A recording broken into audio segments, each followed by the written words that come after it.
Okay, we're going to talk about GI and GU ultrasound today, and the goal, of course, is try to get you as prepared as possible as we transition from the building that we're currently in here, and as you move from the second year into the third year, which is this building over here, which is the hospital, obviously. And it's not just that building, it's also clinics and wards and the VA and all these other places in Long Beach and stuff. So, but that's the concept, is going from the classroom to the patient, and that's where this ultrasound stuff fits in. So we're going to quickly transition today into the kidney and also some intestinal structures and the gallbladder. So this is the kidney, and you can see it here in all its splendor and glory. But to talk about the different anatomical parts of the kidney, this is the capsule of the kidney out here. And now the capsule is a very rigid structure, and when the kidney expands, it's got nowhere to go. And so it causes the patient a lot of pain if the kidney gets obstructed. For example, when the urine tries to make itself out the ureter, if the ureter is obstructed by a kidney stone, the kidney can't really expand, and so that's what causes such terrible colicky pain. So that thick capsule is out here. This is all the cortex of the kidney here. We can see the cortex all the way around here. And this is the sinus or pelvis of the kidney, this hypoechoic or anechoic area. Recall that hyperechoic means bright, hypoechoic means dark, and anechoic means black. And just to kind of, in a schematic, remind you of these details, this is the capsule out here. Again, this is the renal cortex out here, and this is the renal pyramid. These renal pyramids all come together, coalesce together to drain the urine into the renal pelvis, sometimes called the renal sinus, which then drain out the ureter. Now, normally, the kidney is the cortex of the kidney is over here less echogenic than the next door neighbor, which is the liver or the spleen on the left side. Can you make out the fact that this renal cortex is slightly less echogenic than this organ right here? That's the goal, okay? If you can see that, then you can appreciate the subtleties of gain. So that's exactly what happened, right? This is an image here that's overgained, and as novices, we tend to want to overgain the machine to see it better, you know, and also when we're in a brightly lit room, right now this room is perfect for ultrasound, the lights are nicely dim, but we're in a brightly lit room, the tendency is to turn up the gain. I see this a lot in my trauma bay where every single light in the hospital seems to be on, and so people tend to overgain the image. So look what happens though, you can wash out this image, and now it's really difficult to see how the cortex of the kidney is less echogenic than the liver because the gain is too high. So how do we adjust the gain? Well, that's this rotary knob right here on the Sonosite S device. You're going to turn that counterclockwise, and as we do so, we take this severely overgained image here down to this. Now this is a nice level of gain where I can easily see that the cortex of this kidney is less echogenic than this liver parenchyma here is. So this is a hepatic vein coursing through the liver. It's anechoic. It also doesn't have any walls to it. It's got very thin walls, which you don't see on ultrasound. We just see a black line running through the liver. And this very hyperechoic structure, anybody know what that is? That's the diaphragm. I hear people whispering it. Very good. There's the diaphragm right there. So if I had to rank everything on the screen in terms of their levels of echogenicity, and that's a fun question of mine to ask, is rank the following in terms of their echogenicity. Number 1 would be the diaphragm. Number 2 would be the renal sinus. Number 3 would be the liver. Number 4 would be the renal cortex. And then number 5, the least echogenic structure, would be the hepatic vein. Make sense? I'm just trying to get you to think about some of the art of this. We're going to move on now. How do you actually scan the kidney? Very simple. You go ahead and place the probe either in a coronal or an anterior location and get the kidney on the screen in that fashion, or you can turn the probe into a more posterior approach back here, looking between the ribs posteriorly. And it all depends on the patient's body habitus, kind of how their organs fall into place. Sometimes you get better views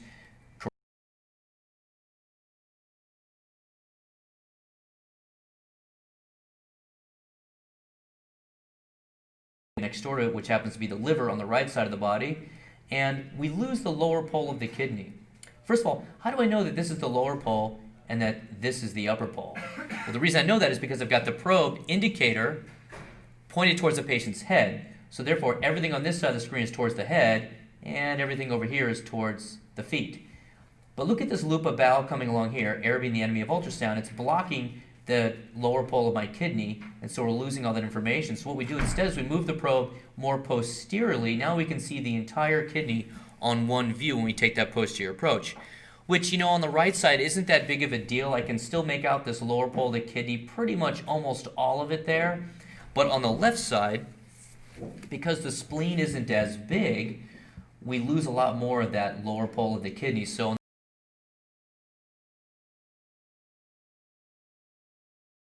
that left side. One of the things we see around the kidney a lot is fat. So this is just normal perinephric fat. You guys may remember this from last year with your cadavers. This is, our eye is drawn to things naturally that are bright on the ultrasound screen. So everybody always looks at this and they get kind of excited about it, but really it's just visceral fat around the kidney. There's nothing to get excited about. When we look at a kidney, we're kind of breaking it up into whether we see something out in the cortex or we see something that's where the collecting system is, or what's also called the renal pelvis or the renal sinus. We also refer to that sort of as the collecting system. So if something is out in the cortex and it's anechoic and it's spherical in all dimensions, well, then it's a renal cyst. But if you see anechoic stuff in the center or the pelvis of the kidney, that's hydronephrosis. That's fluid building up in the kidney. And this is what hydronephrosis looks like. It's just a little bit of a glove-like formation when we get back to the kidney. See how it kind of splays out a little bit? In the center, there's the pelvis, and the fingers of the glove kind of go out towards its cortex. That's a little bit of mild hydronephrosis there. It's just barely even noticeable. But you move on, you see a little bit more. See, we can see the fingers of the glove kind of going out into these different projections. They eventually all coalesce, but not until we get to right at the renal sinus does it coalesce down here. So that's another bit of, I would say, mild amount of hydronephrosis. It's a very nebulous grading category, but here it's sort of splaying out a little bit, sort of mild. We can still make out plenty of cortex. This is all cortex out here. There's plenty of cortex left in that kidney. When we have a stone, or in this case we have a couple of stones here in this kidney, we know that they're stones because they exude a shadow all the way to the bottom of the screen. You see that? So sometimes you'll see stuff that's hyperechoic but doesn't shadow. But when you get a shadow that goes all the way to the bottom of the screen that way, you can confirm that that's from a very dense calcified structure. The sound's getting reflected off that shadow, and in this case it's from renal lithiasis or kidney stones. This is an example here of a renal cyst. Notice that it's out in the cortex of the kidney. This is the liver.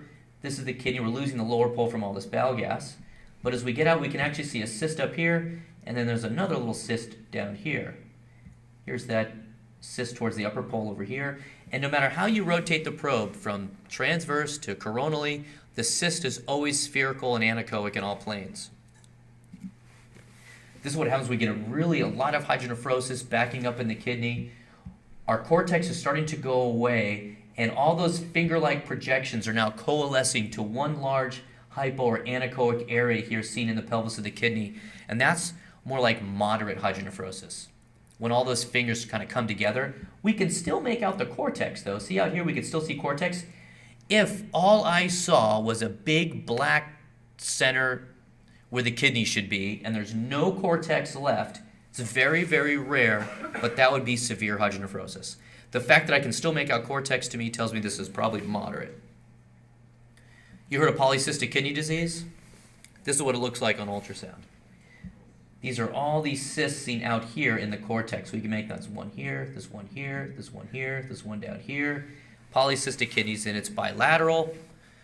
And you can see it also affect other organs. Sometimes you can see cysts in the spleen. You see them around the liver. Ovaries look like this when they have polycystic disease. Okay, now let's say that the kidneys are functioning normally. They're pumping the urine down into the bladder, and you want to know how much urine is in the bladder. Well, we can measure that on ultrasound.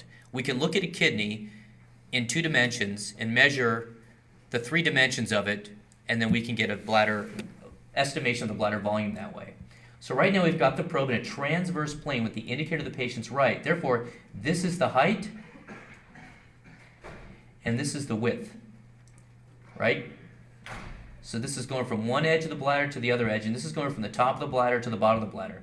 So we can input these, and some machines will allow you to do this. D1 got entered. Now we're entering D2, which we're going to call the width. So it was the height, and then we got the width, and then we change the plane from transverse. We unfreeze the machine, and we move the probe into a sagittal plane, where now we have the length of the bladder here. So those are the three dimensions: height, width, and length. And you can enter these into some machines, or you can just multiply these values to each other, and you should estimate the bladder volume that way. Questions about that? This one had like 437 cc's in it. Yes? When would you want to measure the bladder volume? Yeah, like why do you care about measuring the bladder volume? It's something that we want to know about actually quite frequently in the hospital, because at all ages. In little babies, we want to know whether or not who have a fever. We want to check their bladder for any, we want to basically cannulate their bladder, put a catheter into their bladder to get the urine out, to send it off for urine culture. Well, some of them just urinated in their diaper, and you would unnecessarily put them through the procedure of a bladder catheterization, which is painful. So you could avoid unnecessarily, you have to wait until the bladder fills up, basically. So I train my nurses to do this, and they take a peek at the bladder before they bother putting a catheter into a small child. The other thing is, on the other end of the spectrum, somebody comes in with acute urinary retention. They say, hey doc, I haven't peed in 24 hours. And it's really easy to just say, okay, chuck a Foley in that guy, throw a catheter in that guy, and then tell me what comes out, which is sort of an easy thing to tell a nurse to do. But what if the bladder's empty because they're actually in acute renal failure and they just underwent, in an adult patient, it's extremely uncomfortable to put somebody through a catheterization process. So it's one of the 5 most painful things I do to patients in my ER is put a catheter through their urethra into their bladder. So I like to look first to see what's going on, to see if I've got a bladder full of urine, or if it's an empty bladder, I won't put them through that process. Okay, so that's, and also to see how well the kidneys are functioning. We can look at the bladder to assess jets and stuff. There's a whole host of things I can see in the bladder diverticulums, bladder tumors and masses, and thickening of the bladder wall consistent with cystitis. But just to measure the urine, there's also something called a post-void residual. And somebody who has an enlarged prostate, they think they've emptied their bladder, but instead we have 400 cc's left in the bladder after somebody attempts to void their bladder. Well, their post-void residual, 400 cc's, that's a lot of good information to pass along to a specialist like a urologist about. And we can also measure their prostate too on bladder. So on transabdominal bladder ultrasound, we can measure the dimensions of the prostate. So measuring the prostate and having that post-void residual is in many different locations, whether you're in the outpatient clinic, you're in the ER, you're in the ICU, those are all good information to have about your patient. Does that answer your question? Yeah. Okay.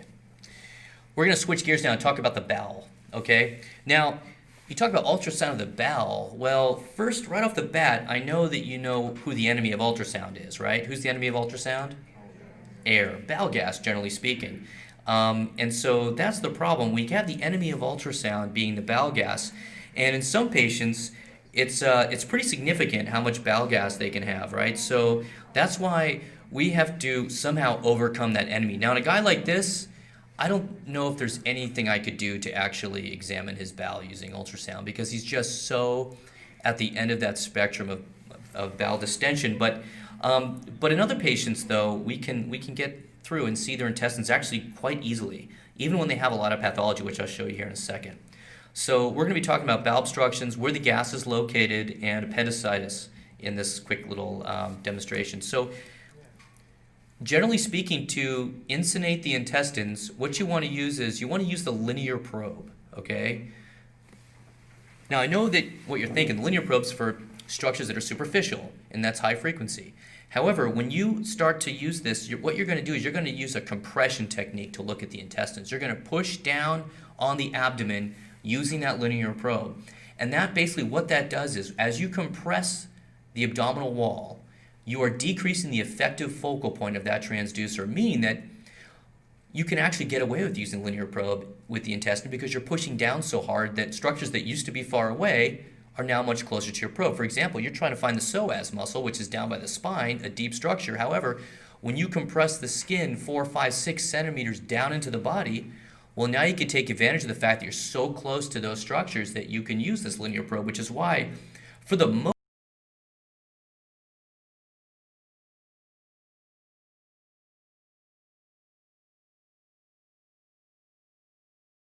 with a large footprint like the C60, but that being said, the linear transducer can usually get through a lot of this intestinal ultrasound. And what we're going to do is we're going to do something called mowing the lawn. And what that means is we are going to start in the right upper quadrant and find the ascending colon. That's where it always is, right up there in the right upper quadrant. We can tell it's ascending colon because it's got haustra. Recall that haustra are little indentations in the bowel wall that don't cross all the way across the midline to the other wall. They're just like little sections that are sectioned off. Whereas in the small bowel, we have something called plicae circularis that do cross the entire wall of the bowel, which I'll show you in a minute. That's kind of how we quickly can decide between small bowel and large bowel on any imaging study, looking at haustra versus plicae circularis. That sounds like it's minutia, but actually that comes into play quite a bit in most fields, so something you might want to remember. You're going to follow that ascending colon. First I go down to the right lower quadrant, looking around where the appendix would be, okay? And the cecum's got a blind-ended loop down there, and that's the location where you'll find the terminal ileum, and the appendix will pop right off the terminal ileum. And do I always see those structures? No, but I know that that's where they're supposed to be, and really what I'm doing, especially when it comes to appendicitis, is I'm looking for a non-compressible tubular structure down there. I'll get into that in a minute. But once you get down there, then you can follow continue mowing the lawn by going back up the ascending colon, across the transverse, and then down the descending portions of the colon, and you're basically following that all the way down to the sigmoid, down into the pelvis. That's where you can take a peek at the urinary bladder, and that's sort of the overall process. You do that in a transverse plane like we've outlined here with this magic marker, and then you would do the same thing in a sagittal plane, going side to side rather than up and down. And that's kind of how I think of it. When I'm doing a focused appendicitis exam, which is I do quite often in the ER, I keep this mowing the lawn technique just around the right lower quadrant where the appendix is located, down there what we call McBurney's point. Or sometimes just hand the transducer to the patient and I say, put this where the pain is. And then they start to push it on their abdominal wall, and they kind of help to localize where I should start my search for their etiology of their pain. Normal intestine kind of looks like this. It's got a layered appearance, it's easily compressible, and it should intermittently peristalse. And the large intestine's wall is less than 4 millimeters, and small intestine, everybody argues about it, but it's less than 4 millimeters also, probably closer to being less than 3 millimeters, but it's definitely thinner than the large intestine is. And just keep in mind that on ultrasound, the colon has that typical haustra, and that right hemicolon is usually filled with stool and gas, whereas the left hemicolon is usually found in a somewhat contracted condition. Now, as you can see here, this is abnormal intestine. How do I know that? Well, I measured the wall thickness. We measure from the outside edge of the wall all the way down to where the lumen starts here. And this is where the lumen is here. This is like stool and feces and a little bit of air. These little punctate things here, that's probably air. Whenever I see dots on the screen, those are almost always air. And so the wall actually extends right to where the lumen starts, okay? So over here, the wall would start here, all the way down to where the lumen starts. In fact, down here, the lumen starts right about here, okay? So this is abnormal when we see it thickened like this. We had the loss of that layered appearance. It's kind of hanging out by itself. It's no longer compressible. That's another thing. Normal intestine should be nicely compressible. And if you look around the edges of this, stuff that's inflamed always appears hyperechoic, very bright. And we can see around the edges of the structure here, it's got these hyperechoic areas. And when I compress them, exudes this mass effect. It all kind of moves together as one unit. Now, intestines should easily flop around each other and slip around each other and should slide amongst one another. When there's inflammation or abnormality there, then it all moves together like a unit. And this is an example here of a patient who had pseudomembranous colitis. So how do we overcome that enemy of bowel gas? Well, the first thing I do is I have the patient cross their right leg over their left leg, and we'll do this today with the models. On my earlier demonstration, I forgot to do that, but I think it's important to do that, to put the right leg over the left leg as far as possible without the patient falling off the table. And then you're going to push really hard. You're going to push harder in the abdomen than you've ever pushed before with an ultrasound transducer today. But don't worry, the models are getting paid to tolerate that. They'll push you away if it hurts too much. We also are going to give the models fentanyl. We're going to give them narcotics today. Just kidding. No, but in reality, this is what you do, okay? People say ultrasound is a very operator-dependent thing. Some people are good at finding the appendix, some people aren't. No. Appendicitis is a very fentanyl-dependent thing. You guys know what fentanyl is, a narcotic, short-acting, lasts 20 minutes. We use it a lot in patients who have acute pain in the emergency department. I can give somebody a good slug of fentanyl, and it really does take the edge off their pain so that I can compress and get into their abdomen using ultrasound. It's a much more humane way to do than what we're going to do today to our models. But the good news is, when you have disease states of the intestine, there's less peristalsis, there's bowel wall thickening, there's less intraluminal gas, which makes abnormal intestine easier to see than normal intestine. So abnormal intestine, like that pseudomembranous colitis picture you just saw, we could really see the outline pretty well of those loops of bowel. When we have gas inside the wall of the bowel, this is a very abnormal condition. This tells us that an infection is produced so far that we're getting gas inside the wall of the bowel. We can see these granular appearance intramural. Mural means wall, as opposed to intraluminal, which means to see gas inside the lumen or center of the bowel is normal. But to see in the wall, that's always abnormal. This is an example of a combined picture of intramural over here, intramural gas, always abnormal, versus intraluminal, which we expect to see, okay? Here's some more intramural gas, okay, over here. This is a patient who's got a very severe condition called necrotizing enterocolitis. We see air in the wall, intramural air. This is another patient that we had in the emergency department. This is all ascites right here. So ascites builds up when the liver starts to fail, fluid builds up, and we can actually see the intestine very well when ascites outlines the loops of bowel. And here we see intramural gas building up inside this person's bowel wall. Okay, switching gears now, we're going to talk a little bit about something called small bowel obstruction.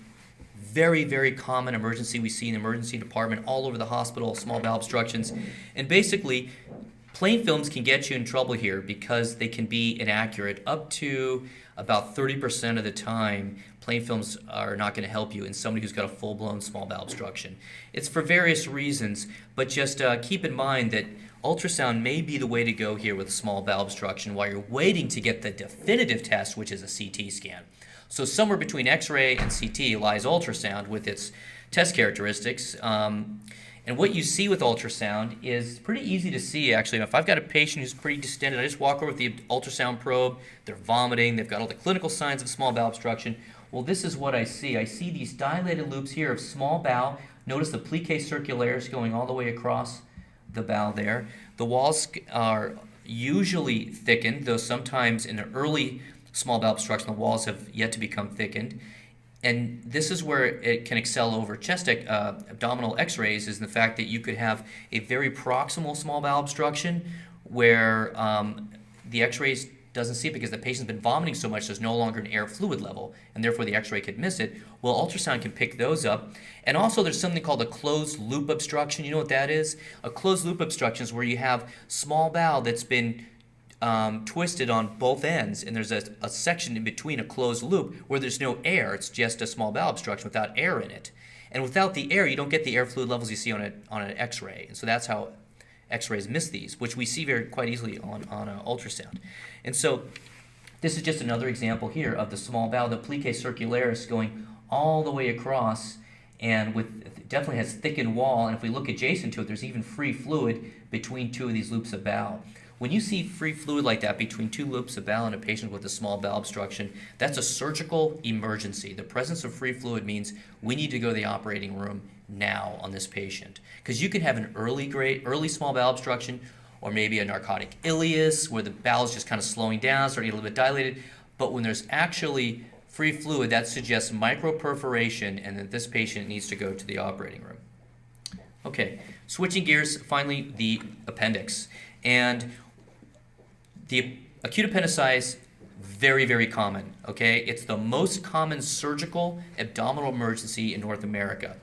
About a third of patients, though, don't have that classic presentation, which is generalized abdominal pain that then locates itself to the right lower quadrant, what we call McBurney's point, and associated with anorexia and elevated white blood cell count. That's a classic presentation I just described to you. I have patients coming in eating Cheetos who later go to the operating room for acute appendicitis, and the pathology specimen comes out positive for appendicitis. So I've seen a lot of atypical presentations of appendicitis, and that's where we have to turn to imaging. Now, CT clearly has the best characteristics here, but doing a CT scan is about 500 chest x-rays worth of radiation. And when you're young in life, you have your tissue is more radiosensitive, and you have a longer time in which to absorb radiation throughout your life, and radiation exposure to put you at risk for cancer is a cumulative effect, so we try to avoid unnecessary CT use, especially in patients less than 35 years old. And certainly when I have a kid in my ER, 10, 12, 14 years old, I really try to avoid getting CAT scan on them, though sometimes I have to get it because the risk or the benefit outweighs the risk. Now, if we could get good with ultrasound, though, and see a true appendicitis on ultrasound, we could avoid the need for a CT scan, and especially in a younger patient. The average age of somebody who gets appendicitis is 27 years old. So Terasawa, the author, did a meta-analysis a long time ago, 6 years ago, back when the ultrasound machines weren't as good, and found out that in the hands of radiology, ultrasound had a sensitivity of 86% and a specificity of 81%. The reason for its low specificity is because we never see this on ultrasound. Feast your eyes on it. It's a normal appendix. I can only see it about 15 to 20% of the time. Although I think I might have seen one earlier today on Tyler when I was pre-scanning him. So that's the problem. It's hard to see a normal. But to see the abnormal appendix, I'm going to show what those look like in a second, that's actually pretty good, which is why the sensitivity is a little bit better. This is an 18-year-old woman who had lower abdominal pain. We can see here this tubular blind-ended structure here, nice thin walls, certainly less than 5 millimeters down there, right adjacent to her external iliac artery seen right here. Now, when you look for appendicitis, what you're trying to do is you're trying to compress the abdominal wall musculature down to the psoas muscle. And if you wait for it and keep compressing, eventually you'll see that little appendix pop its head out at you, and then as soon as it's there, it's gone again. So hopefully you were recording it, but it gets sandwiched between the abdominal wall musculature and the psoas muscle. It should be no bigger than 6 millimeters when it's normal, and occasionally you can see an appendicolith, which translated means poop stone. So this is kind of what we do. Here's the abdominal wall musculature up here. Here's a loop of bowel right there, okay? This is the iliac vessel right there. And what we're doing is we're pushing really hard. So this muscle right here, this is the psoas muscle. The psoas muscle is actually coming up and coming into contact with the abdominal wall musculature right there. And there's loops of bowel that gets sandwiched between this psoas, which is a very long muscle. The psoas sandwiches the bowel. Now, if the bowel is normal, it just compresses, squirts out of the way like it is here. But if the bowel is abnormal, if it's acute appendicitis, then what happens is you get this round structure here that's more than 6 millimeters that lacks peristalsis, that when you compress psoas all the way up to abdominal wall musculature, here's some abdominal wall musculature, probably abdominal oblique, here's rectus, this is psoas, it squishes that appendix there, and the appendix is a non-compressible tubular structure in the right lower quadrant that measures more than 6 millimeters. That's how you do it. That's the technique. This is, here we're trying to identify the appendix. Here's our psoas muscle practically coming all the way to the abdominal skin. This patient's very, very thin. That's how we're able to do this. And yes, this is a lot easier in thin patients. And yes, this is a truly fentanyl-dependent thing because look how much we're compressing this tissue. Now, if you have appendicitis, all these areas down here in the peritoneal cavity get inflamed. So, and it's very painful to be compressing these things. This is the peritoneal lining right here. Okay, I can see that peritoneal lining very easily on ultrasound. Everything down here is all intestines, and there's psoas muscle coming all the way up and coming in contact with the abdominal wall musculature. Now, I know what you're thinking. You're sitting in the audience going, I don't see what the heck he's talking about. I just see some stuff moving around the screen. But when the probe is in your hands, there's some kind of weird feedbacky loop thing going on that makes this easier to see. So in this case, it was normal. We didn't see the appendix, and the patient actually ended up getting a CT scan, which was negative for appendicitis. And we called the patient back, and they were fine. This is the abdominal wall musculature here, and this blind-ended tubular structure right here that's non-compressible in the right lower quadrant measuring 8 millimeters is true acute appendicitis. And there's some psoas down here. We're squishing. Here's some part of the psoas here. There's another part down here. We're squishing the appendix up between psoas and abdominal wall musculature. Just another example of another patient with acute appendicitis. It starts to take on this characteristic blind-ended tubular structure. And I look at this both in transverse and I rotate the probe in a sagittal plane. But I got to tell you, when I do find it, I feel like I'm so lucky. It's such a magical moment that I'm really careful to move the probe. And I tell the patient not to move, and I'm like, really, that's when I'm really like paranoid I'm going to lose it on the screen, because it's pretty exciting to see a true positive appendicitis. That when I go from transverse to sagittal, or from short to long axis on it, I'm really ginger how I move the probe. Here is one last example of another patient with appendicitis. We can see here, this is the abdominal wall musculature. Again, this theme keeps coming up over and over again. Here's psoas somewhere down here, smushing this appendix between the two muscle structures. I think psoas is actually over here too. I see over here. And this one's got a little fecalith right there. You see that? Which literally means poop stone right there. That's inside the appendix. And that's what happens, right? The little fecalith comes down and obstructs the opening of the appendix. And then the appendix just starts to get larger and larger and larger. It can't drain its contents.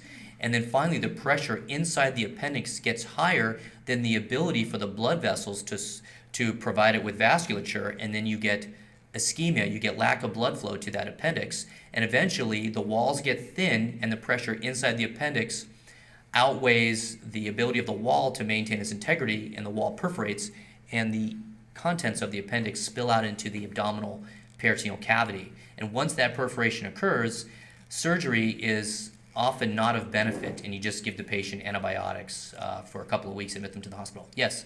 I was just wondering, is there a risk of, like, we could actually rupture the appendix by how hard we push on it? There are risks that you can do to patients with ultrasound, such as dislodging a DVT. That does frighten me, but compressing an appendix, I don't think there's enough extrinsic pressure that you could perforate it. I think really the true perforation comes from the inside getting ready to make it pop. Because yeah, we're pushing a lot of pressure, and maybe I oversold that too much. We're not pushing so hard that we're causing a very local part of it to perforate. I mean, we're pushing enough just to kind of get the muscle bellies to come together. So to summarize, with the intestines, you want to have a nice layered appearance. It should be easily compressible. You should see intermittent peristalsis.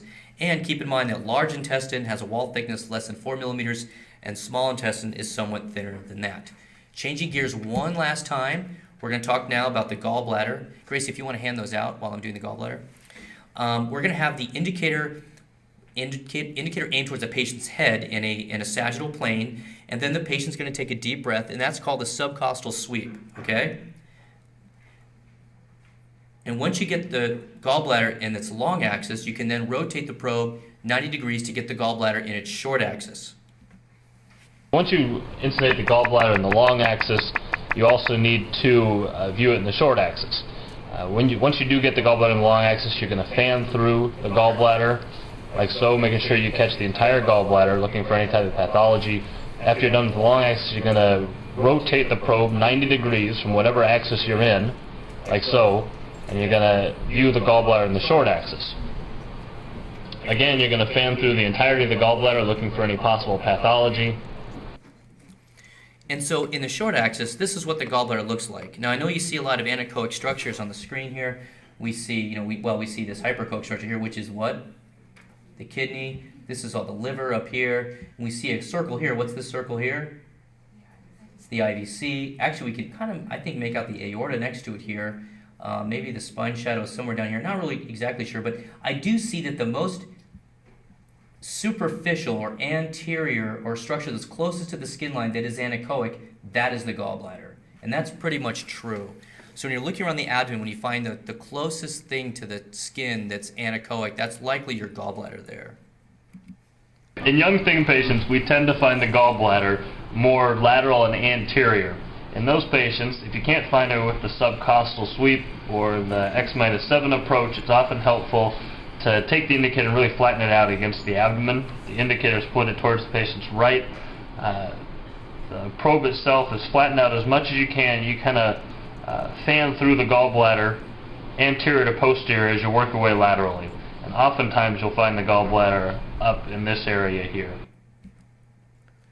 And in larger patients, it can be very difficult to find the gallbladder in that fashion. What you need to do is do what we call the X-7. In the X-7 approach, the X stands for the xiphoid process. The 7 stands for the 7 centimeters. You're going to go to the right laterally, place the probe perpendicular to the patient's skin, and more often than not, you're going to find the gallbladder in this general area. And that's really, really helpful, actually. That's the trick. If I had to say one trick from this entire lecture today, when you're struggling with the gallbladder, which you will always struggle with the gallbladder, it can be a very difficult organ to find, go X-7, you know, X xiphoid process, go 7 centimeters lateral, go, some people term this the intracostal view. And really big patients, sometimes you're X-10 or X-12 or X-40, something like that, but you get the idea. You're going between the ribs because this is the true art here of sonology, is finding that gallbladder sometimes. And I mean, I found the gallbladder all over the place, and sometimes in older patients, everything kind of sags down. I can see it down here. I found the gallbladder over here before in an older lady. So, I mean, this is generally speaking all the different locations you can dig around and find it. But when you find the gallstones, they're really fun to look at because they're echogenic, they shadow, they're gravitationally dependent. So as you move the patient around, the gallstones will move around on you. And for these reasons, makes ultrasound the test of choice. It's the most sensitive and specific imaging modality. It beats out CAT scan because it's often, with a CAT scan, you miss on that one little cut, you miss the gallstone. And I've got plenty of examples of that from the literature and anecdotally, where ultrasound found stuff that the CAT scan missed, especially when it comes to gallstones. And this is just another example here of the gallbladder wall. What happens when a patient has ascites is that the acidic fluid gets into the wall of the gallbladder. So you know why people have ascites, right? The liver starts to fail and it doesn't make the proteins anymore, so it can't keep the fluid inside the vessels, and it extravasates into the third space, which in this case is the peritoneal lining, and the fluid then absorbs into the gallbladder wall, causing the gallbladder wall to be thickened. Now, normally a gallbladder wall should be less than 3 millimeters, and if somebody has acute cholecystitis or an acutely inflamed gallbladder, then in an infectious situation, the gallbladder wall gets thicker than 3 millimeters, certainly greater than 5 millimeters. Patients going to the OR likely that day to have their gallbladder taken out. But ascites can just normally cause the gallbladder wall to thicken.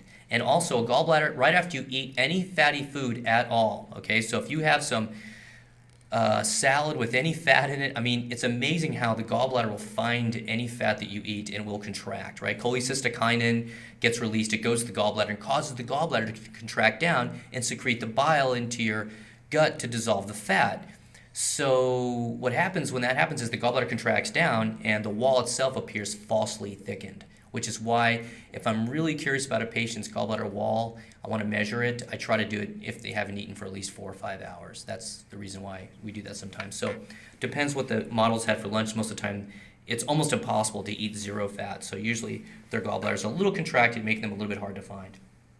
The other thing we look for sometimes in the liver that you will stumble across are just masses. This is an example here of some solid tumors here in the liver. This is the diaphragm over here, and we can just see there's some tumors going on here. So if you do see that, that's obviously something that you'd want to tell somebody about.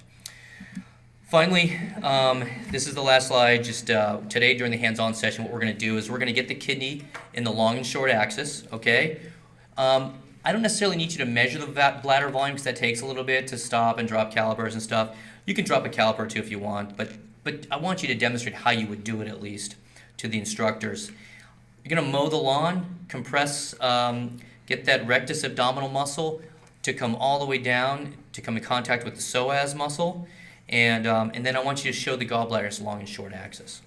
Any questions about this talk? Okay. Yes?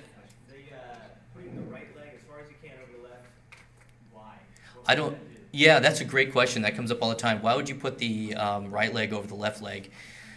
I think what it has an effect on the psoas muscle, brings the psoas muscle maybe a little bit more anteriorly.